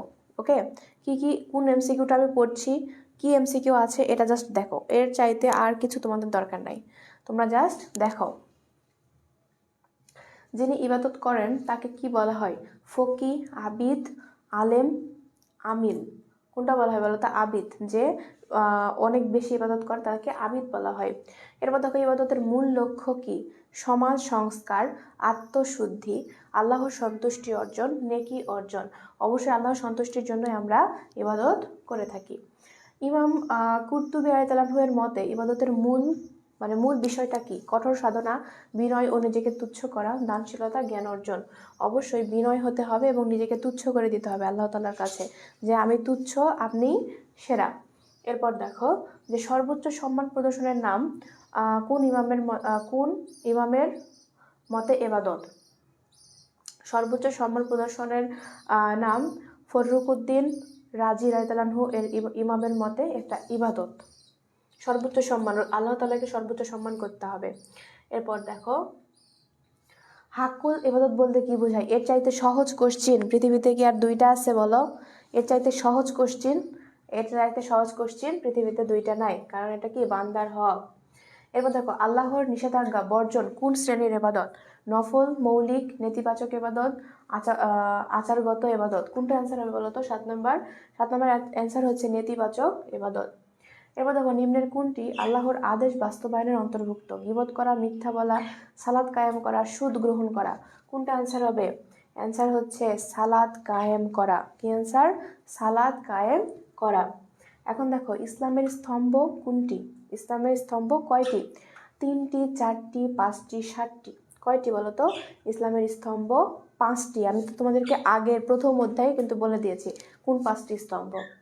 এখন দেখো, মৌলিক ইবাদতের আনুষ্ঠানিক রূপ কয়টি? 2টি, 3টি, 4টি, 5টি। অবশ্যই আনুষ্ঠানিক রূপ হচ্ছে 4টি। আনুষ্ঠানিক রূপ কি কি বলতো? কোরআন হাদিস না, নামাজ, রোজা, তারপর হচ্ছে হজ, জাকাত। আর ইবাদতটা কি? কালিমাটা মূলত আনুষ্ঠানিক নয়, এটা হচ্ছে মন থেকে স্বীকৃত করা একটা বিষয় আর কি, মুখে স্বীকৃত করা, এটা আনুষ্ঠানিক কোনো বিষয় নয়। এখন দেখো, সালাত শব্দটির কয়টি অর্থ রয়েছে? তেলাওয়াত করা, ইস্তিমাত, তাকওয়া, তাসবিহ। কোনটা হবে? ইস্তিকামাত। এরপর দেখো মানুষের পক্ষ থেকে সালাতের অর্থ কি? মানুষের পক্ষ থেকে সালাতের অর্থ কি? তাসবিহ, দরুদ, ইস্তেগফার, রহমত। মানে নামাজের বিভিন্ন অর্থ হয়। যেমন হচ্ছে নামাজ তুমি যদি ফরজটা পড়ো তাহলে সেখানে কি আল্লাহ তাআলা দাসত্ব করা, রাসূল সাল্লাল্লাহু আলাইহি ওয়াসাল্লামের মানে সুন্নত নামাজ পড়ো তাহলে রাসূল সাল্লাল্লাহু আলাইহি ওয়াসাল্লামকে স্মরণ করা, নফল নামাজ পড়লে আল্লাহ তাআলার কাছে অধিক প্রিয় বান্দা হওয়া, মানে এই ধরনের বিষয়গুলো, বুঝতে পারছো? সো মানুষের পক্ষ থেকে সালাতের অর্থ হচ্ছে মূলত ইস্তেগফার করা, যে তুমি জীবনে অনেক ভুল কাজ করেছো সেগুলো থেকে মাপ চাচ্ছ। এরপর হচ্ছে সালাদকে মুমিনদের মিরাজ বলা হয় কেন? সালাদকে মুমিনদের মিরাজ কেন বলা হয়ে থাকে? বলতো এটি দীর্ঘ ইবাদত, এটি শারীরিক কষ্ট আছে, আল্লাহর সাথে সরাসরি সম্পর্ক স্থাপন হয়, এতে দান রয়েছে। আচ্ছা, এটা হচ্ছে আল্লাহ তাআলার সাথে সরাসরি সম্পর্ক স্থাপন হয়। কিভাবে হয়? আমরা সকলেই জানি যে নামাজ পড়ার সময় আমাদেরকে যখন আমরা সেজদা দেব তখন সামনে আল্লাহ তাআলা আমাদের দাঁড়ায় আছেন, এইভাবে মনে করে তো সেজদা দিতে হবে, এবং আল্লাহ তাআলা কিন্তু সত্যি সেই সময় আমাদের সামনে থাকেন। তাই সেই সময় আল্লাহ তাআলার সাথে আমাদের কি হয়? সাক্ষাৎ হয়ে যায়। এই জন্যই এটা মিরাজের সাথে তুলনা করা হয়েছে, মুমিনদের মিরাজ বলা হয়। সালাদের কোন শিক্ষা সামাজিক জীবনে প্রভাব ফেলে? ধৈর্য, শৃঙ্খলা, ঐক্য ও সম্প্রীতি, দানশীলতা। কোনটা হবে অ্যান্সার? অ্যান্সার হচ্ছে ঐক্য ও সম্প্রীতি। আচ্ছা, এরপরে দেখো জাকাত শব্দের প্রসিদ্ধ অর্থ কোনটি? তুলনা করা, পবিত্রকরণ, একত্র করা, হিসাব করা। কোনটা অ্যান্সার হবে? অ্যান্সার হইতেছে পবিত্রকরণ। জাকাতের হার কত শতাংশ? 1, 2, এটা তোমরা সকলেই জানি। মাত্র কি 2.5%, মাত্র 2.5% জাকাত দিতে হয় তোমার যে সম্পদ আছে তার থেকে।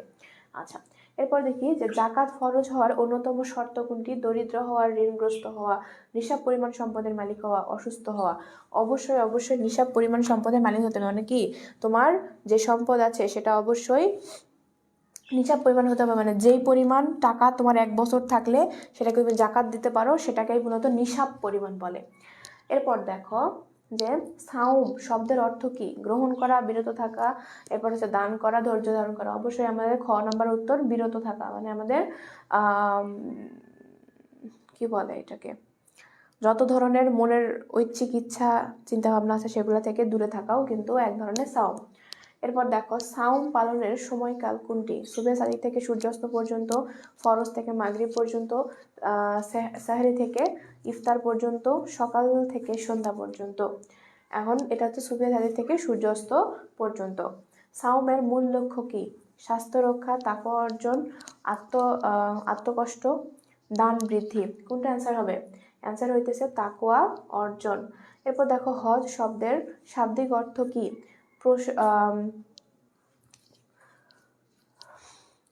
প্রদক্ষিণ, এরপর হচ্ছে ইচ্ছা পোষণ, এরপর হচ্ছে কি ইবাদত, এরপর হচ্ছে ত্যাগ। কোনটা অ্যান্সার হবে বলো তো? অ্যান্সার হচ্ছে মূলত ইচ্ছা পোষণ। হজ কি ইচ্ছার উপর নির্ভর করে। মানুষ হজ অনেকে আছে যারা কি মানুষকে দেখানোর জন্য হজ করে, এগুলো হজ আসলে কবুল হয় না। ওই যে আছে না এরকম কত মানুষ আছে যারা ইচ্ছা পোষণ করেছিল আমি হজে যাব, কিন্তু কি ফ্লাইট মিস হয়ে গেছে, তখন সেই ব্যক্তি বলেছে যে আমাকে না নিয়ে প্লেন উঠতে পারবে না আকাশে, প্লেন 3বার ল্যান্ড করতে হয়েছে, তারপর ওরা নিয়ে তারপরে উঠছে। সো এটা ইচ্ছার উপর নির্ভর করে, আল্লাহ তাআলা চাইলে কিনা পারেন। মজাটা কিন্তু এখনো আছে পৃথিবীতে বিদ্যমান। হজ ফরজ হয় জীবনে কয়বার? প্রতি বছর, দুইবার, একবার, সমর্থ অনুযায়ী। মানুষ কিন্তু জীবনে একবার হজ করা কি জীবনে ফরজ, মানে তুমি তারপরে যত ইচ্ছা ততবার হজ করতে পারো, কিন্তু একবার অন্তপক্ষে হজ করা ফরজ। এবার দেখো হজ আদায় নির্ধারিত মাস কোনটি? রমজান, শাবান, জিলহজ, মুহররম। কোনটা হবে বলতো? এটার নাম হচ্ছে জিলহজ। হজের একটি ফরজ আমল কোনটি? হজের একটি ফরজ আমল কোনটি? সাফা মারোয়া সাই, এরপর হচ্ছে আরাফাতের অবস্থান, এরপর হচ্ছে কুরবানি, তারপর হচ্ছে তাওয়াফে বিদা। কোনটা অ্যান্সার হবে? অ্যান্সার হচ্ছে আরাফাতে অবস্থান। আমার বাবার নাম কিন্তু আরাফাত, ঠিক আছে? আমার বাবার নাম আরাফাত, সাথে আমার মায়ের নাম হচ্ছে মিনারা, মানে মিনা নাম ছিল, ঠিক আছে? মিনা নাম ছিল। আমার বাবা আবার এটাকে আদর কইরা নাম দিছে রা।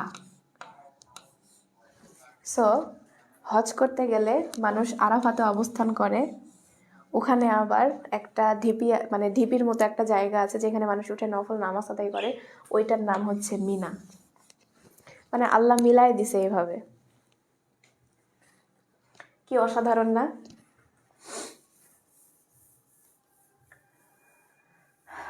আচ্ছা, এরপরে দেখি কোন ইবাদত দৈহিক এবং আর্থিক উভয়। কোন ইবাদত দৈহিক এবং আর্থিক উভয় কোনটা বলতো? সালাদ, জাকাত, সাওম, হজ। অবশ্যই হজ। হজটা আমাদের শক্তি সামর্থ্য থাকতে হয় এবং কি আমাদের হচ্ছে অর্থও থাকতে হয়, না হলে তো তুমি এখান থেকে ওখানে যাইতে পারবে না। আচ্ছা, এরপর দেখি পরের কোন ইবাদত কৃপণতা দূর করে। কোন ইবাদত কৃপণতা দূর করে বলতো? অবশ্যই সেটা হচ্ছে জাকাত।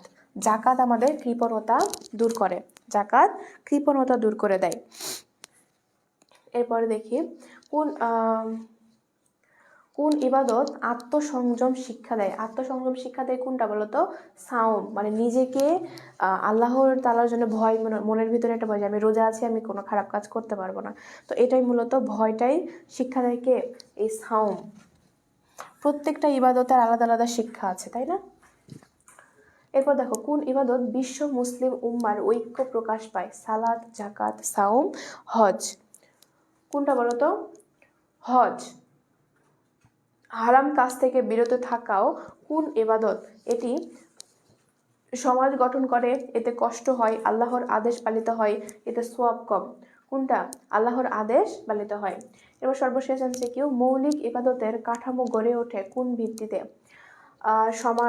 সমাজ ব্যবস্থা, তারপর হচ্ছে রাষ্ট্রনীতি, এরপর হচ্ছে ইসলামের স্তম্ভসমূহ, এরপর হচ্ছে সংস্কৃতি। কোনটা অ্যান্সার হবে? অ্যান্সার হচ্ছে ইসলামের স্তম্ভ নীতি। ইসলামের স্তম্ভ নীতি। তো এগুলো এইরকম কিছু সহজ সহজ এমসিকিউ থাকবে তোমাদের পরীক্ষাতে। সো তোমাদের এই অধ্যায় নিয়ে এত টেনশন করার কিছু নাই। যদি সিকিউ এর জন্য প্রিপারেশন নাও, ওটাই তোমাদের এমসিকিউ এর জন্য হয়ে যাবে ইনশাল্লাহ।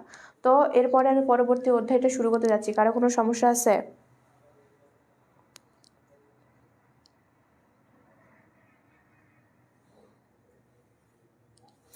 কারো কোনো প্রবলেম আছে? থাকলে আমাকে কমেন্টে জানাও।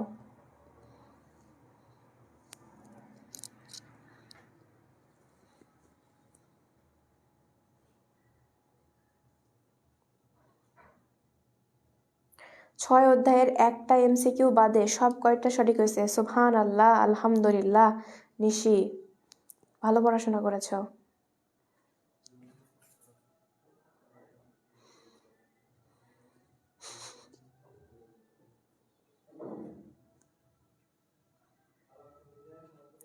ওকে,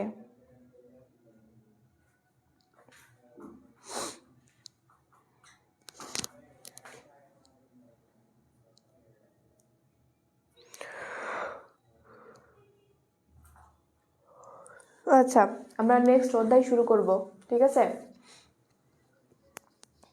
আমাদের নেক্সট অধ্যায় হচ্ছে মূলত তাসাউফ। কি এটা?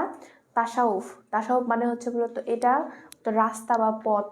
রাস্তা বা পথ।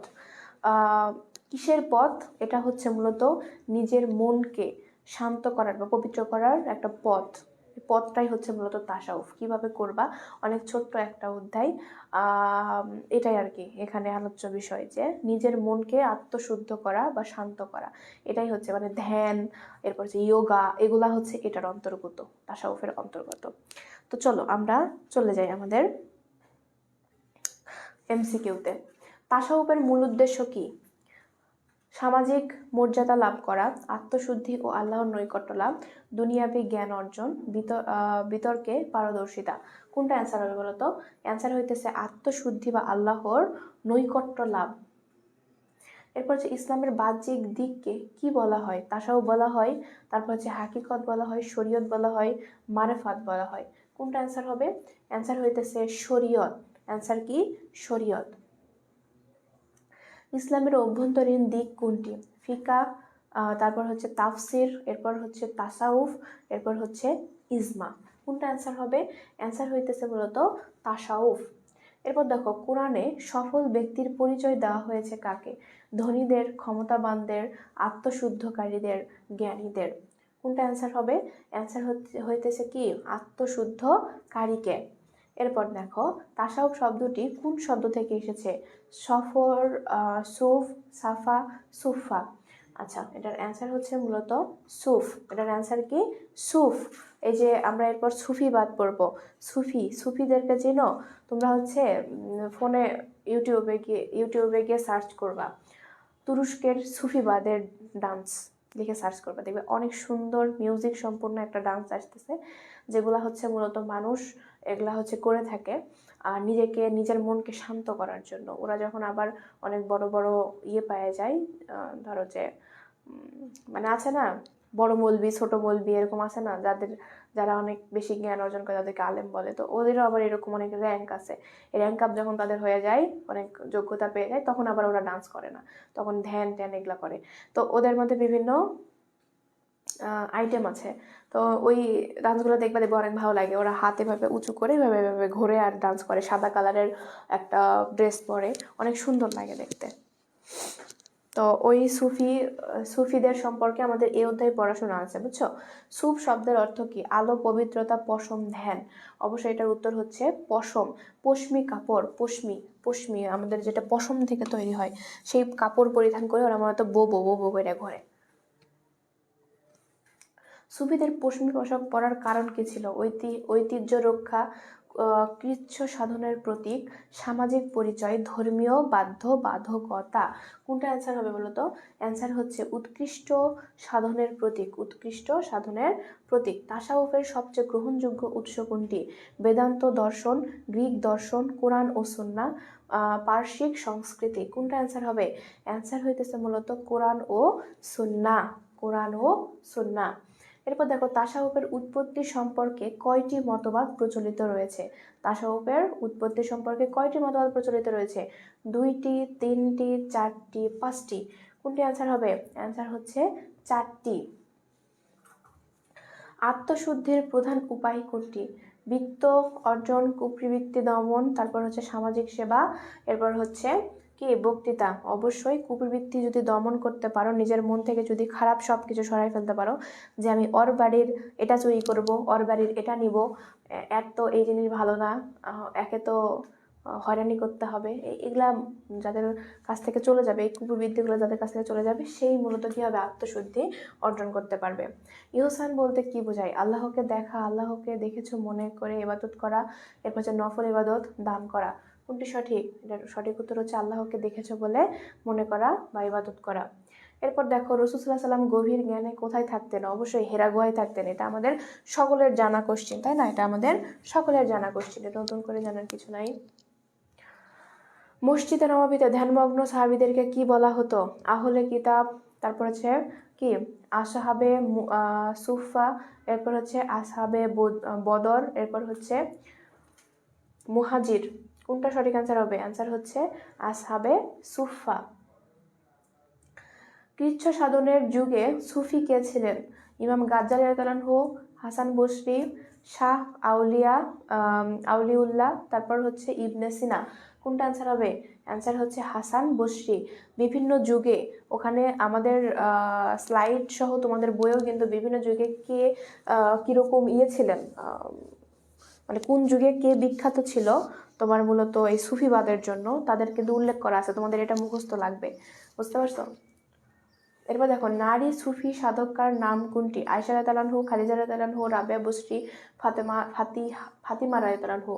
এটা হচ্ছে মূলত রাবেয়া বসরি, রাবেয়া বসরি। কিছুদিন আগে আমাদের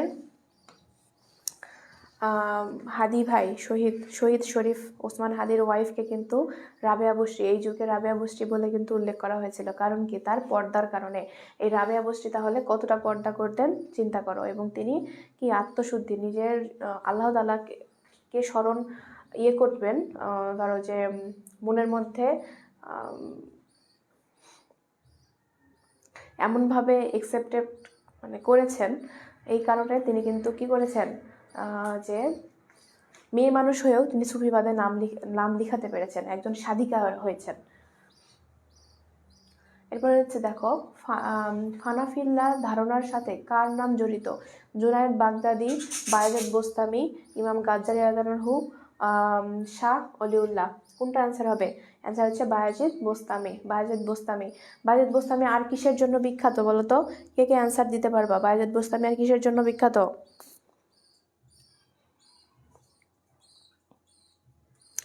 এটা ইসলাম শিক্ষা 2য় পত্র 7ম অধ্যায় তাসাউফের উপর এমসিকিউ পড়ানো হচ্ছে।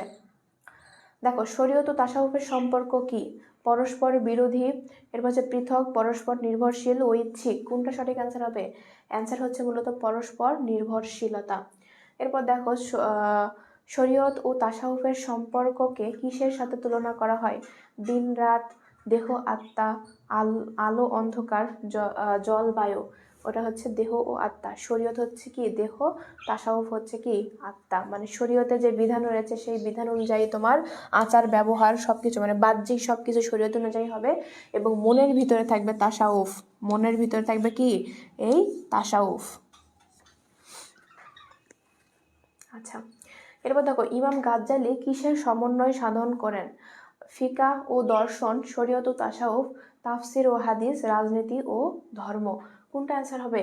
অ্যান্সার হইতেছে মূলত শরীয়ত ও তাসাউফ। শরীয়ত ও তাসাউফ। রাবেয়া আমার ছোট বোনের নাম ছিল, তাই নাকি? নাম ছিল, এখন নাই, এখন অন্য নাম রাখছে। খেদমতের জন্য। আচ্ছা,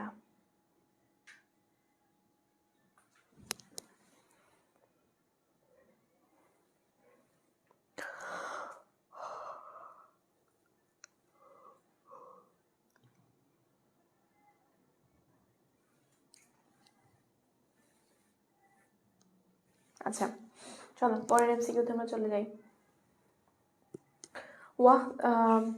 ওয়াহদাতুল উকুজুদের প্রবক্তা কে ছিলেন? শাহ অলিউল্লাহ, জুনায়েদ বাগদি, ইবনুল আরাবি, এরপর হচ্ছে হাসান বসরি। কোনটা অ্যান্সার হবে? এটা হচ্ছে ইবনুল আরাবি। এরপর দেখো ওয়াহদাতুল শুহুদের প্রবক্তা কে? মানসুর হাল্লাজ, এরপর হচ্ছে শাহ ওলিউল্লাহ, বায়াজিদ বুস্তামি, রাবেয়া বসরি। কোনটা অ্যান্সার হবে? অ্যান্সার হচ্ছে শাহ ওলিউল্লাহ।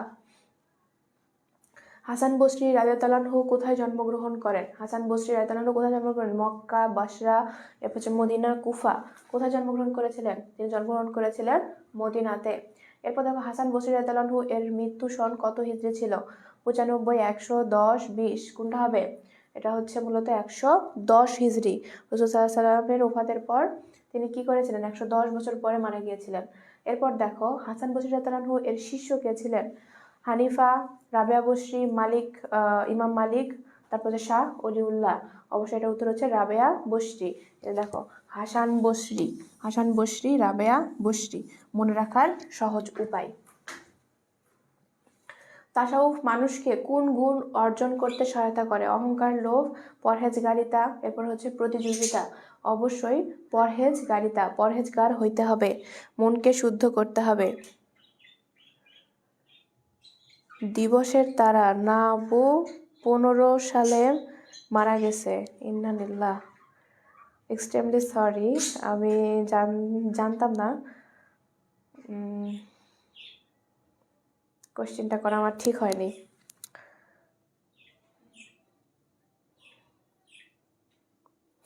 খুবই কষ্টকর একটা বিষয়। আল্লাহ তোমাকে এবং তোমার পরিবারকে ধৈর্য দিক। আমি জানি এটা যতবার তোমাদের মনে পড়বে খুবই কষ্ট পাবা তোমরা, তবে তার নামটা অনেক সুন্দর। হ্যাঁ, তোমরা তার জন্য অবশ্যই দোয়া করবা। আর ক্লাসে যারা উপস্থিত আছো ওর বোনের জন্য অবশ্যই দোয়া করবা। ছোট বাচ্চা, মেবি ওর যেহেতু বোন, ছোট বোন ছিল, তার মানে অবশ্যই ছোট বাচ্চা ছিল। তো সকলে ওর জন্য দোয়া করবা, বুঝছো? আপু আপনার নাম কি? আমার নাম ইশরাত গো। ইশরাত জাহান আখি। আমার মামাতো ভাইকে, মানে আমি যখন নানি বাড়িতে থাকতাম তখন হচ্ছে আমার নানি বাড়িতে একটা আলাদা রুম ছিল, যে রুমে শুধু আমি থাকি। এখনও ওখানে গেলে ওখানে থাকি, বাট ওই রুমটা আমার জন্য ফিক্সড। এখনও পর্যন্ত বাসায় যখন অতিরিক্ত লোকজন হয়ে যায় তখন বলে যে আকিমনির রুমে দাও, আকিমনির রুমে ওখানে বিছানা করো, ওখানে ওকে থাকতে দাও। মানে এরকমভাবে কেউ যদি যায় গেস্ট তাহলে ওভাবে থাকতে দেয়। তো আমি হচ্ছে ওখান থেকে চলে আসার পর যখন আমি আবার গেছি, আমার মেজো মামার বড় ছেলে, তো ওকে জিজ্ঞেস করতেছে যে প্রায় 1 বছর পরে গেছিলাম ওখান থেকে চলে আসার পরে। তখন আমি তোমাদের মতোই, মানে ইন্টারমিডিয়েট সেকেন্ড ইয়ার এরকম। তো আমি ওখানে গেছি, যাওয়ার পরে ও অনেক দিন ধরে আমাকে দেখে নাই। আমি মনে করছি হয়তো আমাকে ভুলে গেছে। তা আমি ওরা বলতেছি যে ভাইয়া বলো তো আমি কে? এখন ও আমাকে বলছে কি, তুমি আকিমনি আপুর ঘরের মালিক। আকিমনিও না, আকমনি আপুর ঘরের মালিক। তো আমি বলছি মানে আকমনি আপুর ঘরের মালিক মানে আমি তো আকিমনি আপু। তো না, তুমি আগমনী আপুর ঘরের মালিক। আমি তোমাকে কে এই কথা বলেছে? তখন বলতেছে যে আমার আম্মু বলছে যে ও, আমি যখনই আসছি সাথে সাথে মানে আমি লাগেজ না ভিতরে ঢুকছিলাম, ওই সময় আমার ও দৌড়ে যায় ওর মাকে জিজ্ঞেস করছে, যেহেতু আমাদের নানি বাড়িটা জয়েন্ট ফ্যামিলি, তো সবাই এক জায়গাতে থাকে। তো আমি যখন বাসায় ঢুকছি তখন ও আমাকে দেখছো, যাই ওর মাকে বলছে যে এটা কে। তখন বলছে ওই যে তোমার আকমনি আপুর রুম আছে না, ওই রুমের ঘরের মালিক এটা। ও আচ্ছা, এই জন্য ওই রুমে কাউকে থাকতে দেয় না। বলতেছে যে না, ওই জন্য ওকে থাকতে দেয় না, ও এখন যায় দেখো ওই রুমে থাকবে। তো আমার পিছে পিছে এসে দেখছে আমি ওই রুমে ঢুকছি, তখন থেকে ওর বিশ্বাস হয়ে গেছে যে ওই ওই রুমের মালিক আমি। তো তারপর থেকে ওর কাছে আমার একটাই পরিচয়, সেটা হচ্ছে ওই রুমের মালিক আমি। তো আমাকে সবাই ওই আখিমণি বলেই ডাকে। অনেকে আবার আখিমণি বলেও না, মানে আকমণি বলে। ক সরি আর ক আর ম দন্ত নয় রসই। আপুর বাসা কোথায়? ঢাকা না, আমার বাসা হচ্ছে ইয়েতে, নওগাঁ, সদর নওগাঁ। বনি ভাইয়ের বাসা হচ্ছে নওগাঁর পোরশা জেলাতে। আমার বাসা হচ্ছে নওগাঁ জেলার নওগাঁ থানা, মানে সব এভরিথিং নওগাঁতে, একদম মেইন মেইন নওগাঁ। কিন্তু আমি বড় হয়েছি ভাইয়ার এলাকাতেই, পোরশার পাশে সাপাহারে আমি বড় হয়েছি ছোট থেকে, ওখানেই বড় হয়েছি। আমার নানি বাড়িতে আমার ছোট থেকে বেড়ে ওঠা। তারপর হচ্ছে ইন্টারমিডিয়েটে আমি মূলত পার্মানেন্টলি আমার বাবার বাসায় চলে আসি। তাছাড়া একদম পিচ্চি থেকে, আমার বয়স যখন 8 মাস তখন থেকে আমি আমার নানি বাড়িতে বড় হয়েছি, একদম ক্লাস 10 এসএসসি পর্যন্ত। এসএসসির পর পার্মানেন্টলি আমার বাসায় চলে আসি।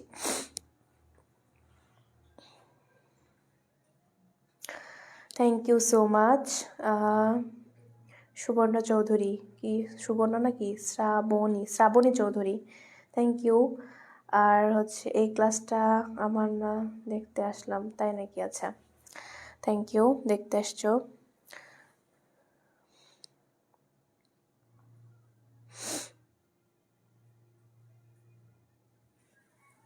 তোমাদের নোটিশ দেওয়ার কথা ছিল, কিন্তু নোটিশ যে কেন দেয়নি তা আমি জানি না।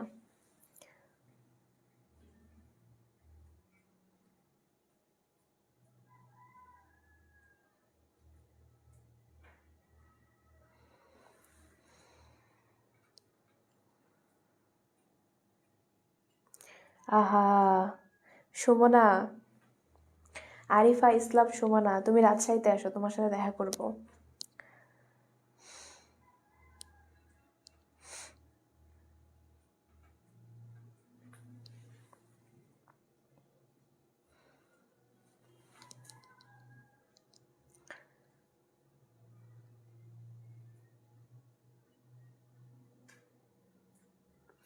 ইসলাম শিক্ষা দ্বিতীয় পত্র অনেক কঠিন লাগে, স্বাভাবিক, এটা অনেক কঠিন একটা সাবজেক্ট।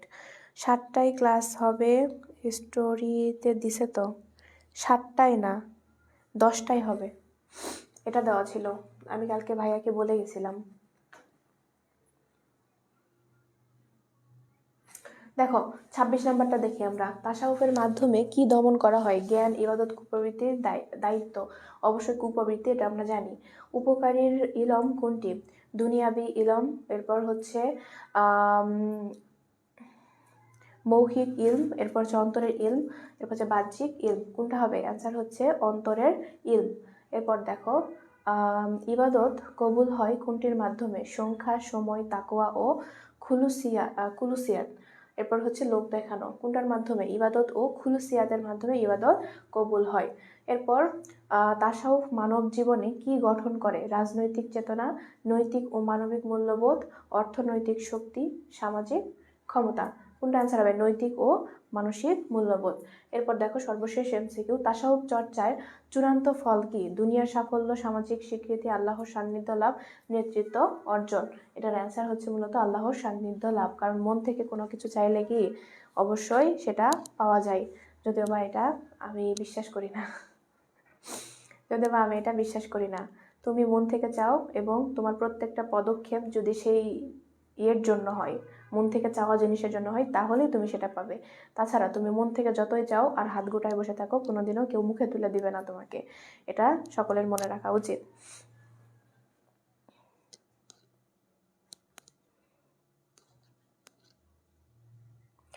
আপু, আমারও ড্রিম তোমার সাথে দেখা করার, বাট কুমিল্লা থেকে রাজশাহী অনেক দূর। আহারে, অনেক দূর না? তোমাদের কুমিল্লাতে আমি গিয়েছি, ক্যান্টনমেন্টের ইয়েতে আমি গিয়েছিলাম। ওখানে হচ্ছে আমাদের ট্যুরও ছিল, আবার cantonment public and school college না কি যেন একটা আছে না, ওইটা নামটা ভুলে গেছি। তো ওখানে আমরা গিয়েছিলাম মূলত। ওই জায়গা থেকে কুমিল্লা শহরটা অল্প একটু দেখেছি, এর বেশি দেখা হয় নাই।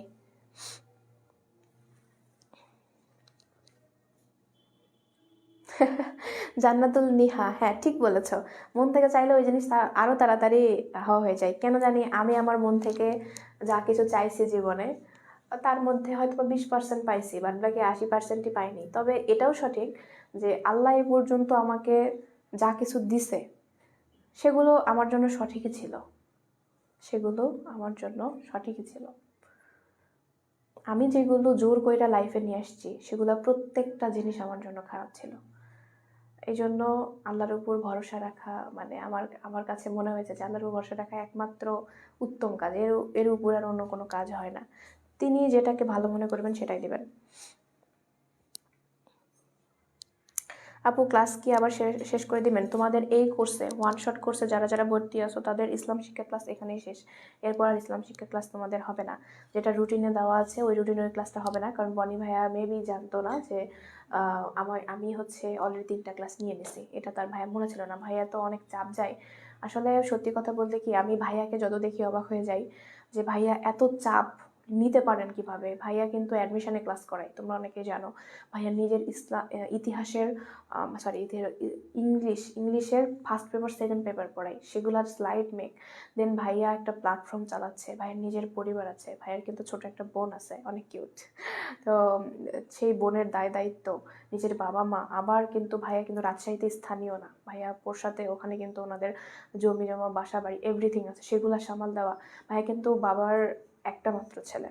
সো এত কিছু মেনটেন করা মানে সত্যি খুব কঠিন। সো সবসময় তো সবার মাথায় সব কিছু থাকে না।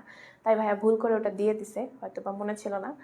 ভাইয়াকে বলে ওটা আমি ঠিক করে নিব। তবে তোমাদের ইসলাম শিক্ষায় এমসিকিউ ওয়ান শটে বুঝো, বেসিক টু অ্যাডভান্স না, আরিফ আরবি তো এখনো শুরুই হয়নি। ওয়ান শটে আর কোনো এমসিকিউ ক্লাস হবে না। এই